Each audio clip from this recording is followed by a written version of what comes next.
Hi team, I've got a brand new Deathwing army which I'm taking to the No Retreat Legends tournament. In this video I'm going to talk you through exactly why I picked Deathwing and show you the army and how it works, what's in it, stuff like that. But before we do, let's talk about the No Retreat Legends tournament. If you're watching this at time of release, it's on Friday the 5th, 6th and 7th of November 2021, and not all the games, a chunk of the games will be live streamed on SN Battle Reports. Visit SN Battle Reports on YouTube to catch the live streams of the tournament. There's lots of people going: Tabletop Tactics, Tabletop Titans, Liam Dempsey, Valrak, Mikey from Hellstorm. There's a huge number of people going. A lot of content creators are going to the No Retreat Legends tournament Friday the 5th, 6th and 7th of November because we're trying to raise as much money for charity that we can. Any super chats and any donations on the live streams, it all goes to charity. Okay, so it's content creators coming together to try and raise as much money as that. No Retreat Legends, and then I was invited and I'm not a tournament player. So I started my journey trying to discover how to play match play and building up a tournament army. And I started with the idea that it should be Space Marines was the first thing. I wanted to bring Space Marines. And then the second thing is I didn't want to bring the 13th because it was my opportunity from the ground up to build a bespoke list, a bespoke army for a tournament. And so I had the opportunity to do something new. I could do Iron Hands or Blood Angels or Space. I had an opportunity, clean slate, let's do something new. So exciting times. So I looked at the Death Watch and I got very excited by the Death Watch because 1, they're cool, 2, they kill Xenos, very cool, and 3, you can bring Storm Shields on the Death Watch veterans. For 25 points, you've got troops with objectives secured, with storm shields all across the board. That was very exciting. So I started with that list first. And there's 7 or 8 or 9 Winters tournament practice games over on in the deployment zone if you want to check them out. It's also a great way to support me. I did a couple of tournament practice games, which I also put on YouTube. The Death Watch list, one of the versions of the Death Watch list as well, I took against Steve from Vanguard Tactics. If you, again, YouTube Vanguard Tactics, you'll find Winters versus Mr. Box, Mr. Steve, and he brought Eldar and I brought the Death Watch. And so I started off with Death Watch. And then it quickly dawned on me that I didn't know what I was doing. I thought I played 40k a lot. I do play 40k a lot. I like 2 or 3 times a week. Every week, all the time. I love it that much. And I quickly found out I didn't know what I was doing when it came to match play, tournament play. There's levels to this game. Very, very high levels. First up, you need an army that scores all your secondaries or as many secondaries as you can get. And secondly, chasing that elusive meta. What is the toughest? What is the hardest? What is the best? What is the... And I know right now that Deathwing haven't won a tournament forever. And it's all Drukari and it's all Admech. Admech flyers are now the thing currently at the time of filming. But that was shifting all the time. Admech wasn't out. Their codex wasn't out when I started this journey. And I kept bumping into those gotcha moments, those weird moments. Essentially, in previous editions, there were only a couple of ways to turn off invulnerable saves. Now there's a lot of ways to turn off invulnerable saves. Not just Hex and Null Zone, but weapons that ignore invulnerable saves. Then there was Mortal Wounds. In previous editions, there was only a couple of little bits of Mortal Wounds. Now we've got characters that can do a lot of Mortal Wounds. We've got Fight First units, Fight Last units, Bodyguard units. We've got units that move, consolidate and pile in 6 inches and 6 inches. There's a lot of overlapping strats and things. There's lots of strats. Lots of warlord traits, lots of relics, lots of things that do really unique things for every single army. And when you combine them all together, it's too much to keep up with. I feel sorry for the tournament players who do this. I mean, there are regular tournament players out there. Inside the massive group of people that enjoy 40k, There's the painters, there's the hobbyists, there's the people who play, there's the people who play regularly, and then there's the people who play all the time, and then there's the people who play all the time and go to tournaments, and then there's the people who only play tournaments all the time, all the moment, the very small subset of people, and they all know each other. That's another thing when you talk to, and I bump into them and I chat with them online and things, they all know each other because it's such a small subset of people, and the big names keep popping up again and again and again, the most successful of them. And I feel sorry for them, trying to find out what the next thing is here and the next thing is there, and how that gotcha moment happened on the left flank or the right flank. It's too much to keep up with. And the Death Watch, as I was play testing it, wasn't it wasn't resilient enough for me to withstand all the tricks and shenanigans that you can see now, because I don't know all the tricks and shenanigans. That's the most important thing. I didn't know all the tricksy things that were happening to me, and then they were folding every now and then. So I did the Winter Tournament practice on Deployment Zone, encouraging everyone in my community to come and play me with the hardest lists that they could. But I've also been playing, I've done about 20 or 30 games with the other SEOs as well, with Alex SEO, Grey Knight SEO, testing lots and lots and lots of things. And I quickly shifted to Death Guard, which is not Space Marines, but it is resilient. And I ran the Death Guard list quite a bit, including 20 Terminators. I thought, right, I don't care how tricksy you are, here's 20 Blight Lord Terminators in the list, go. And then I bumped into Support Level Sultan with his Blood Angels, and yeah, he ran through me, just straight over the board, scoring everything as he went. So I chucked Mortarion into the Death Guard list, and that worked for a bit as well. And then Grey Knights popped up, and I've been play testing Grey Knight. I've got 5 Dread Knights down there.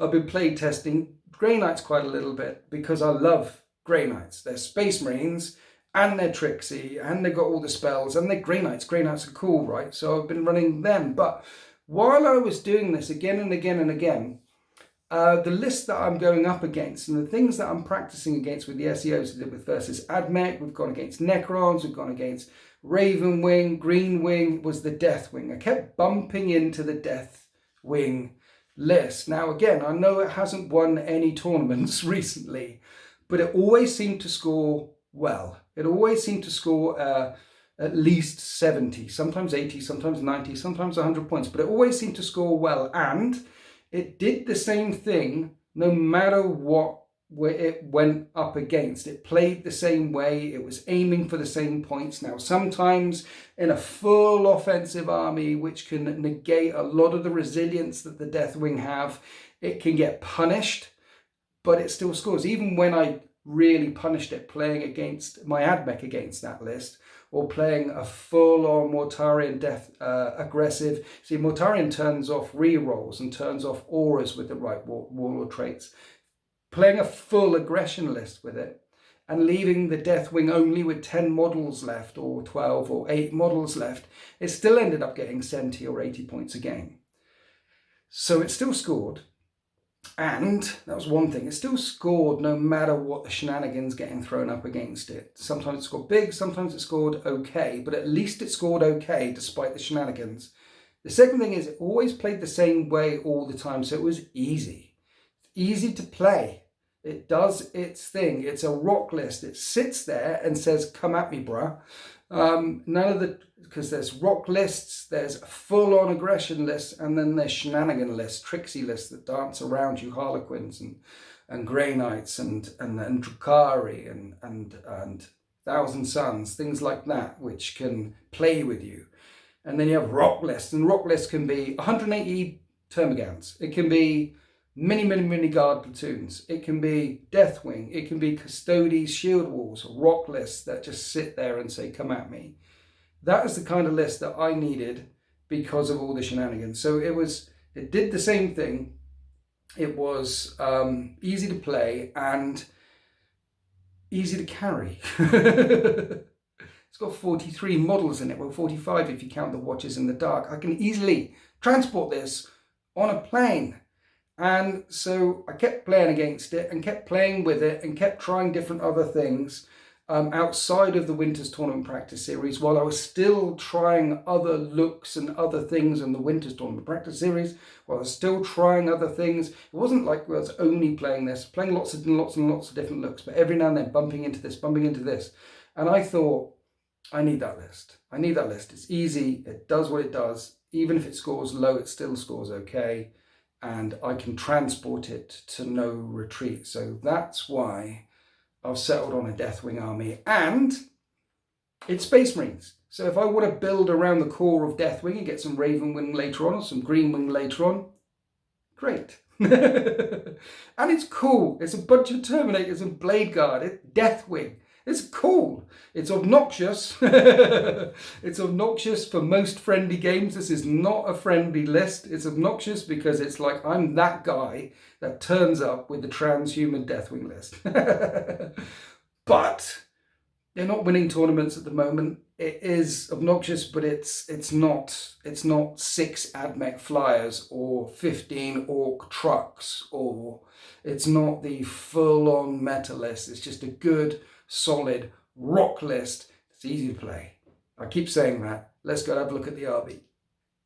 Right, this is my 2,000 point Deathwing list, the Sons of the Lion. It's got an Interrogator Chaplain, a Deathwing Apothecary, 15 Blade Guard Vets, and 3 units of 10 Terminators. It is bang on 2,000 points. Before we go any further, this army was gloriously painted by Den of Imagination Painting Studios, and you can get this army too. Down in the video description below is a link that you can click on, which takes you to a page of the Den of Imagination website where you can one-click buy. And by buy it, I mean buy the miniatures, and they'll assemble it for you, and they'll paint it for you in this style and ship it out to you. So if you ever wanted one of the armies that I own, well, you can. Awesome. Click the link below.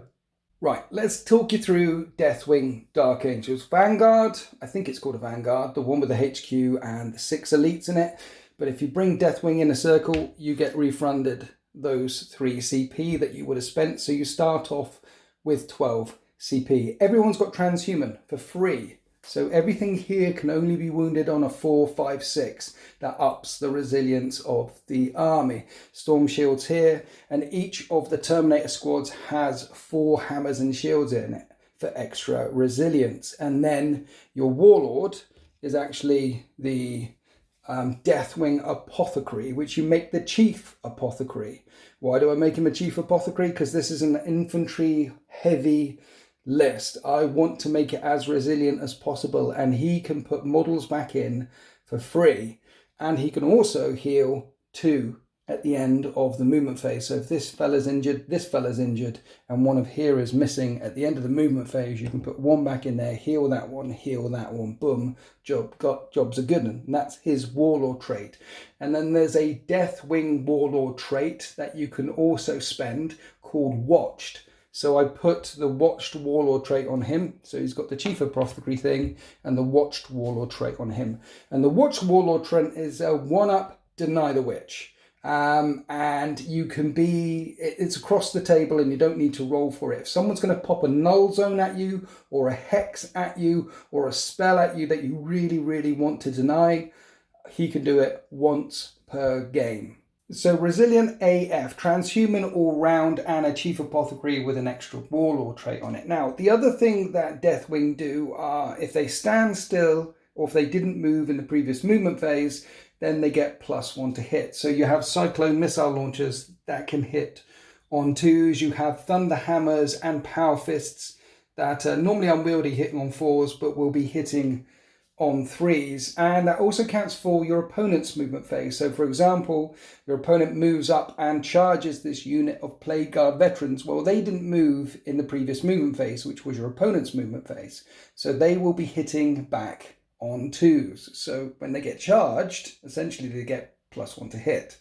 That +1 to hit isn't affected by consolidations or pile-ins, but it is affected by charging. So another thing that you could do is spend 2 CP on this unit, so it counts as stationary with steady advance, and when it charges in your turn, it can be +1 to hit, hitting on 2s. The other thing that Deathwing do is all the Terminators count as objective secured.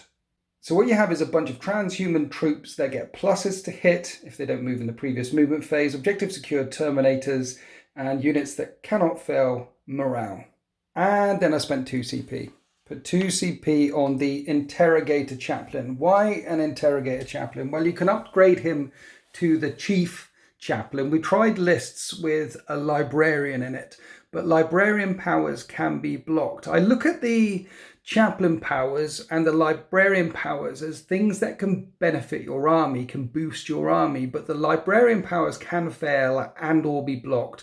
The Chaplain powers can fail but can't be blocked. And if you make him a Chief Chaplain, then he gets them off on 2s and he can do them twice. So he's a Chief Chaplain, that's another thing. And I've spent a CP giving him the relic, the Teeth of Terror, and spent the points on giving him a jump pack. He's there to boost the other guys because there is the Litany of Hate, which is reroll hits. So he has a 6-inch reroll to hit aura. Then I gave him Mantra of Strength. Mantra of Strength he puts on himself, gives him an extra attack, an extra damage, and an extra AP on the charge, which means on the charge, if he has Mantra of Strength off, he's got 9 attacks at strength 6 -3 damage. He tends to jump in turns 3, 4, or 5 to mop up some units here or there. And then the third Chaplain ability I gave him is Exhortation of Rage. He points at a core unit and they get to +1 to wound. Again, it's not an aura effect, so it can't be turned off. Potentially he can point at this unit here and give them +1 to wound. And remember, if they're fighting, when the Assault Doctrine is active, Deathwing reroll wounds against characters or anything with a wounds value of 8 or more. And when they've got +1 to wound, they're absolutely brutal. So Chaplain with the Exhortation of Rage, Mantra of Strength, Litany of Hate. And then I spent another CP on, where is he? This fella here, to give him a mastercrafted Thunderhammer. We'll talk about the list. What we've got in the list is 6 and 5 Blade Guard veterans. Now, tried with the Librarian, and Librarian powers can be blocked. Plus, this Chaplain is an absolute boss. He's an absolute beast. He's terrifying with transhuman. He's not going to kill your Calgars or your Abaddons or your Demon Princes, but what he can, but everything else can, he can mop up troops. He can mop up stuff on his own.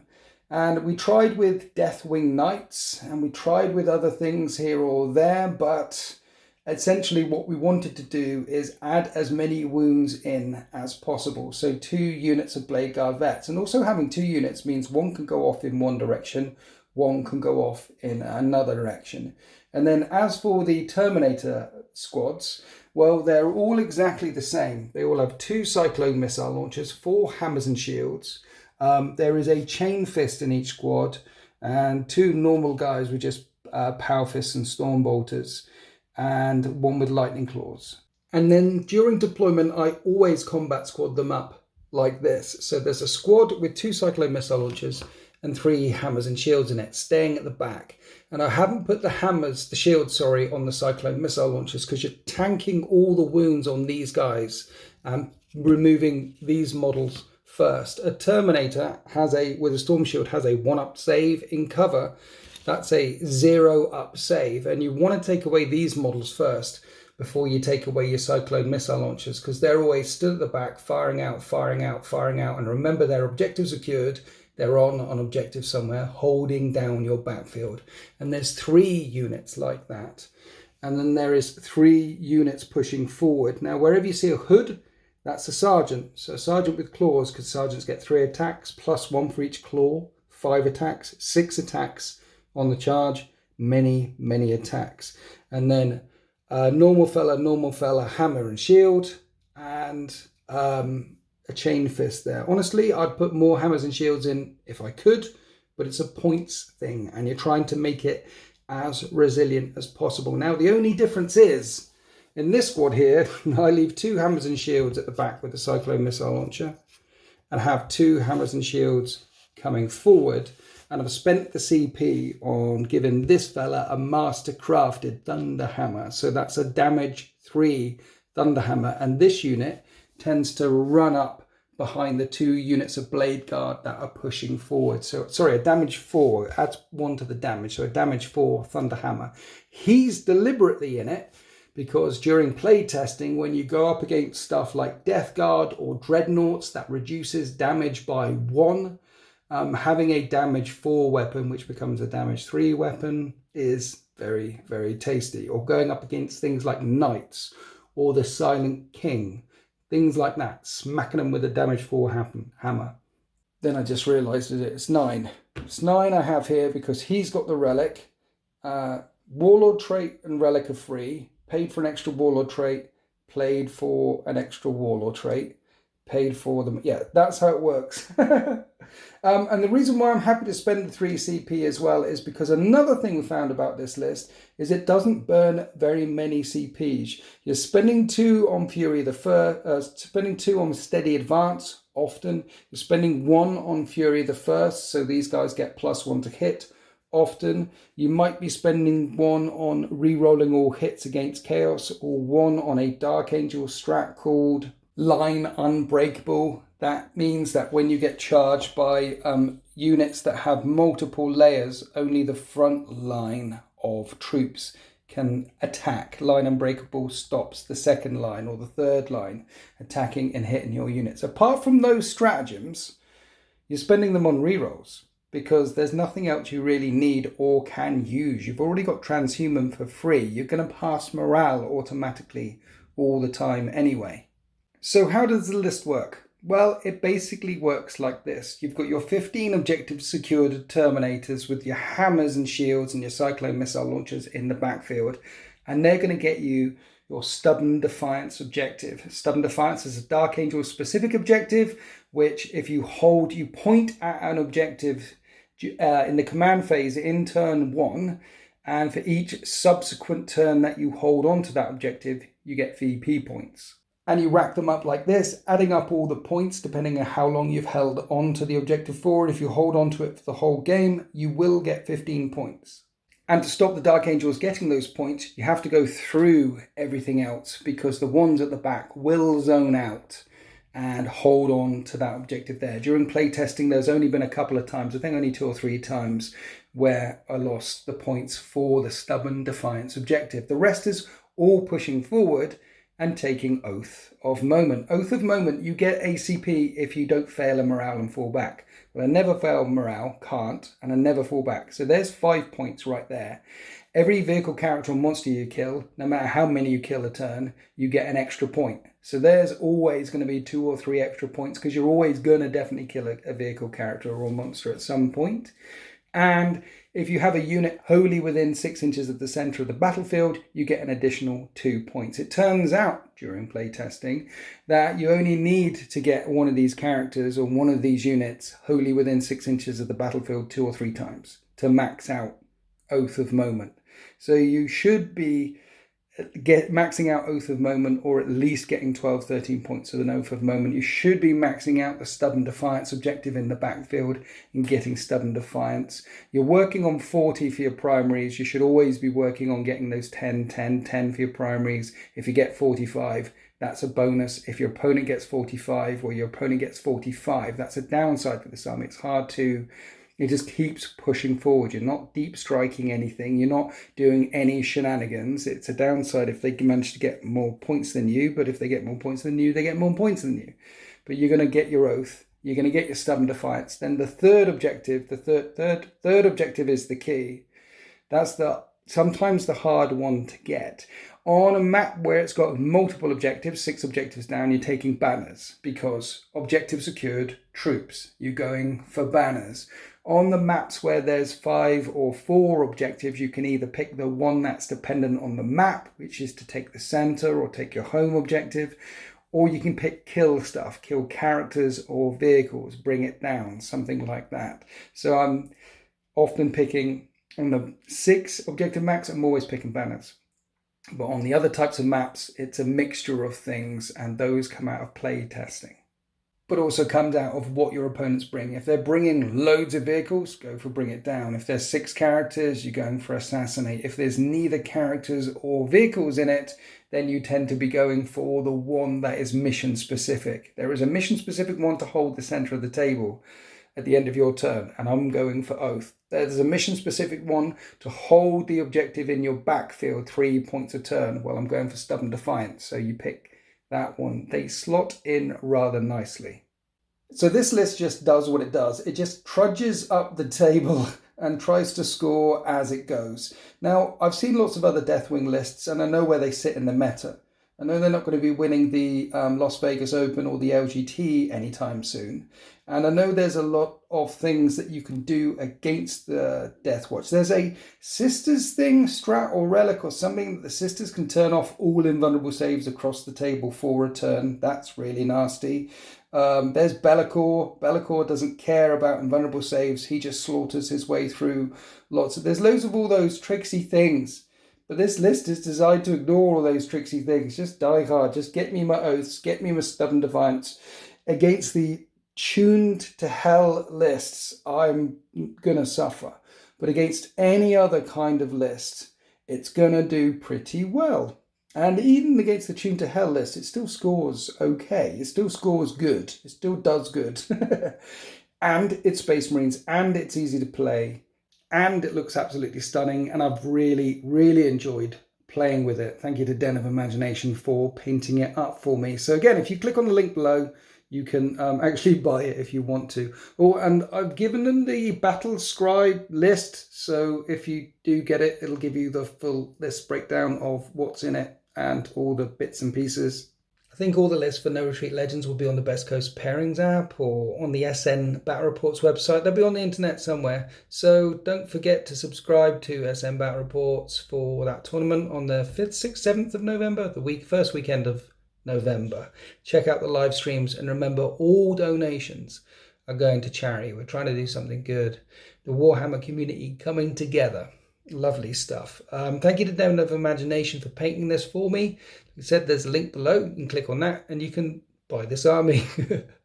And then if you want to see my tournament practice series, that's over on www.deploymentzone.tv. It's also a great way to support me. And I think I'm going to put a battle report up using this army when I'm away at the tournament, so you can get to see it function and what it does. And then I'm going to play with it after the tournament as well. So there'll be a couple of battle reports in the deployment zone featuring this army and showing what it does, and I might take it to a couple of events next year as well. I'll put a couple of battle reports, or 1 or 2, I think. I don't know how many, don't know how it's going to work out, but there'll be some with this on YouTube at some point, as well as the one that I intend to put up when I'm away at No Retreat Legends. So many ideas, so many plans. A couple of them are bound to come together. Oh, the bases, in case you're wondering, they're from Den of Imagination Paint Studios as well. They do their own bases and stuff. So I think I've said enough. Lovely army, really enjoying playing with it, really enjoyed. It's just gorgeous. It's gorgeous. Wish me luck, guys, and happy wargaming.